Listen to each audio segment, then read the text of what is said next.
Bien, c'est la deuxième vidéo qu'on consacre à Kant et Lacan. La première vidéo était sur Kant et Lacan, sur la critique de la raison pure, la critique du désir pur du côté de Lacan.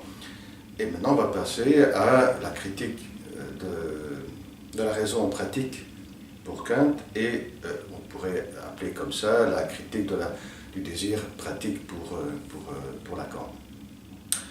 Alors, on va voir un peu ensemble, avec des exemples concrets, du côté de Kant et du côté de Lacan. Alors, Kant va passer directement sur des exemples concrets que Kant fait. Deux exemples. Un premier exemple, il y a, voilà, vous savez, je vais un peu le concrétiser d'une façon encore plus simple. On vous dit, ce soir vous pouvez coucher avec la plus belle femme du monde, mais sachez qu'après vous allez être condamné à mort. Qu'est-ce que vous allez faire? Pour Kant, il n'y a pas de doute, vous n'allez pas le faire parce que vous préférez vivre plutôt que mourir. Bien qu'on vous fait miroiter, vous pouvez penser de pouvoir jouir avec la plus belle femme du monde. Et deuxième exemple, par contre, voilà, il y a quelqu'un qui a un grand pouvoir sur vous, un tel pouvoir que si vous ne l'écoutez pas, si vous ne faites pas ce qu'il dit, eh bien, vous risquez, vous pouvez mourir. Il vous dit que vous devez mentir au sujet d'une personne et ce mensonge portera cette personne à la mort. Eh bien, Kant dit que quoi que vous fassiez, eh bien, dans votre tête, il y a une pensée qui va venir, c'est un doute sur le mentir, parce que, il y a la conscience qui se fait sentir, que vous n'avez pas envie d'amener une personne injustement à mourir. Et qu'est-ce que cela veut dire, en prenant ces deux exemples? Eh bien, qu'il y a une pensée qui s'impose, qui est la pensée d'une justice, une pensée morale, c'est le sens moral, c'est un impératif catégorique. Donc, indépendamment de ce qui peut vous arriver, indépendamment des expériences concrètes, il y a une pensée qui s'impose, donc une pensée a priori, c'est un impératif catégorique. Le sens moral, voilà, la conscience, on peut l'appeler la conscience. Du côté de Lacan, par contre, Lacan prend par contre le premier exemple, il va se focaliser sur le premier exemple, et il nous dit que l'expérience psychanalytique nous amène à penser plutôt que plus il y a un interdit, et plus le désir augmente.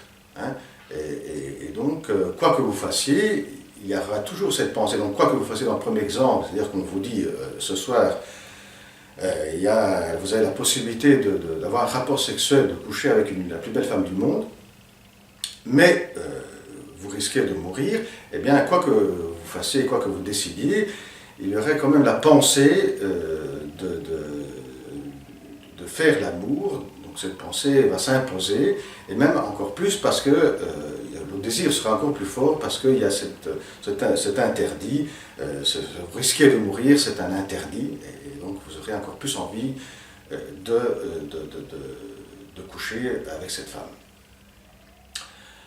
Alors là, pourquoi? Parce que, si pour Kant, c'est le deuxième exemple qui s'impose parce qu'il y a une loi, donc il y a la conscience, une loi morale, un impératif catégorique qui s'impose, pour Lacan, pour la psychanalyse, eh bien, il y a le désir qui est lié, qui se lie inextricablement avec l'interdit, avec la loi, le désir qui s'impose. C'est l'impératif catégorique et désirer, l'être désirant. Deuxième aspect, pour Kant, c'est que donc il y a cet impératif catégorique, c'est cette loi morale qui s'impose, mais comment est-ce qu'on réalise comment est-ce que cette loi morale se réalise concrètement? Eh bien, il n'y a pas un objet du bien qui est préalablement lié à la loi morale, à la conscience. Pour identifier l'objet, donc l'objet moral, eh bien, il faut passer par un détour qui est l'universaliser. C'est-à-dire, si cet objet est valable pour tout le monde, hein, eh bien, il est valable aussi pour moi. Ce qui veut dire que je ne poursuis pas un intérêt personnel, mais un intérêt qui est collectif, et le bien, il est un bien collectif. C'est quand le bien, donc l'objet bien, est valable pour tout le monde, je l'universalise, eh bien, il est valable alors aussi pour moi, et je dois le poursuivre, je dois poursuivre ce bien. Pour Lacan, pour la psychanalyse, la première partie est valable, c'est-à-dire qu'il n'y a pas un bien, il n'y a pas un objet, dans ce cas de la psychanalyse, il n'y a pas un objet du désir, donc il n'y a pas un objet préalablement attaché au désir. L'objet, il change continuellement. Et là, il s'arrête la comparaison avec Kant. Alors, si pour Kant, on doit accéder à, et ça ce serait l'éthique de Kant, hein, donc, au bien à travers cette universalisation, quelle est l'éthique de la psychanalyse après ces différentes considérations? Eh bien, là, l'éthique de la psychanalyse, elle est paradoxale, parce que, en effet, il y a un désir qui s'impose, le désir d'être désirant, qui est un impératif catégorique. On ne peut pas faire l'économie de ça, mais en même temps, l'objet du désir est un objet qui nous fait miroiter, qui fait miroiter un appât de jouissance, qui est une jouissance au fond interdite, ou en tout cas c'est une jouissance, un appât de jouissance qui nous fait miroiter une jouissance absolue, alors que concrètement après ce ne serait pas ce qu'elle nous a fait miroiter, et de plus cet objet change. Quelle est alors l'éthique de la psychanalyse? Eh bien, c'est une éthique alors paradoxale, que Lacan résume avec cette phrase qui est « ne pas céder sur son désir ». Il ne dit pas ne pas céder sur l'objet, mais ne pas céder sur son propre désir.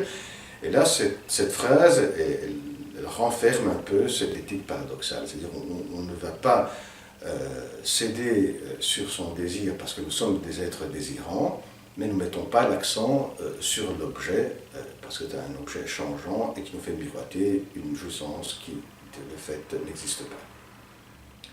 Bien voilà, à la prochaine vidéo. Au revoir.